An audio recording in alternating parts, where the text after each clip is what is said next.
আসসালামু আলাইকুম। সেই প্রতিদিনের মতো আজকেও সকাল ভোরে ঘুম থেকে উঠে রান্নার কাজে লেগে গেলাম। এক চুলায় ভাত হচ্ছে, আরেক চুলায় আমি ঢেঁড়স ভাজি বসিয়ে দিলাম। এখন আমার ঢেঁড়স ভাজিটা হইতেছে। আর একটি মেয়ে তখনই বুঝতে পারে যখন সে মা হয়। এর আগে সে মায়ের কষ্ট অল্প বুঝে, পুরোপুরি বুঝে না। যেমন আমার মা আগে যদি বলতো একটু রান্না করতে, কখনোই রান্না করতে যেতাম না। অন্য সব কাজ করতাম, যেমন ঘর মোছা, হাঁড়ি পাতিল ধোয়া, পানি আনা, সব কিছুই করছি, কিন্তু রান্নার কাজ কখনোই করিনি। সেটা বলতে পারতাম না। এখন আমি মাছ ভাজিটা বসাই দিলাম এক চুলায়, আর আরেক চুলায় আমার ঢেঁড়স ভাজিটা হচ্ছে।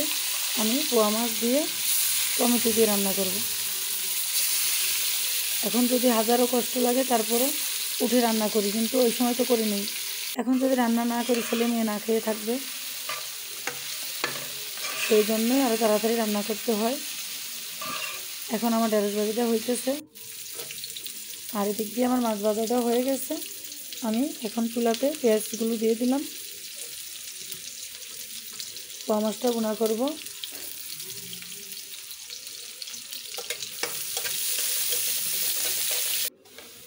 মহিলাদের আর কাজ কি? সারা বছরই তো রান্না করতে হবে, মরার আগ পর্যন্ত রান্না করতে হবে।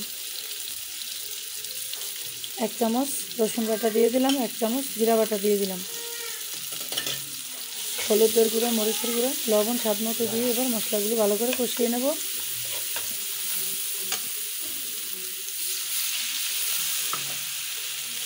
একটু পানি দিয়ে দিলাম কাঁচা গন্ধটা দূর হয়ে যাওয়ার জন্য।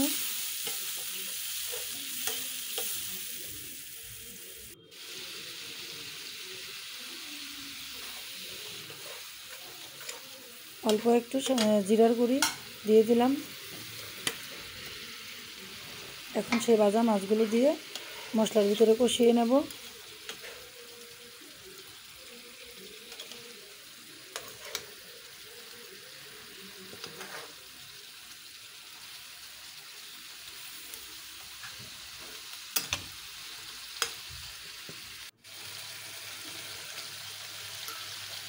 মাছগুলো কষানো হয়ে গেছে, এবার আমি টমেটো আর কাঁচামরিচগুলো দিয়ে দিলাম উপরে।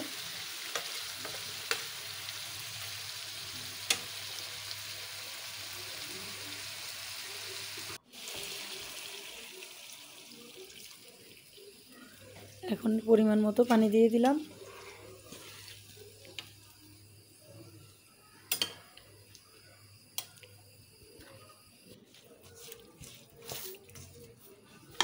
এদিক দিয়ে আমি ছোটো মাছ রান্না করব। এখন এগুলো আমি হাতে মেখে বসাবো, কারণ হাতে মেখে বসালে তরকারিটা অনেক মজা হয়। সব মশলা এখানে দিয়ে দিলাম। একটা ছোট আলু দিয়েছি, একটা টমেটো কুচি করে রাখছি, তারপরে পেঁয়াজ, কাঁচামরিচ, হলুদের গুঁড়া, মরিচের গুঁড়া, সবগুলো একসঙ্গে ভালোভাবে মেখে নেব।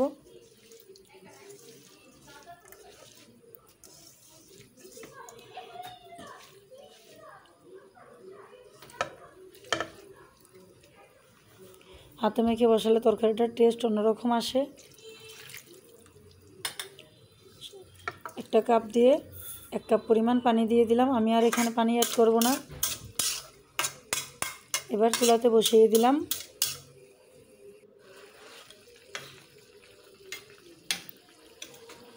ওদিক দিয়ে আমার পোয়া মাছটা হয়ে গেছে।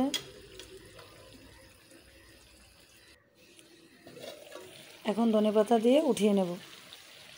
এদিক দিয়ে ছোটো মাছটাও হয়ে যাচ্ছে, আর বেশিক্ষণ সময় লাগবে না, আমার রান্না হয়ে গেছে। এবার আমি বাটিতে ভাত বেড়ে আমার হাজব্যান্ডকে দিয়ে দেবো দুপুরের জন্য।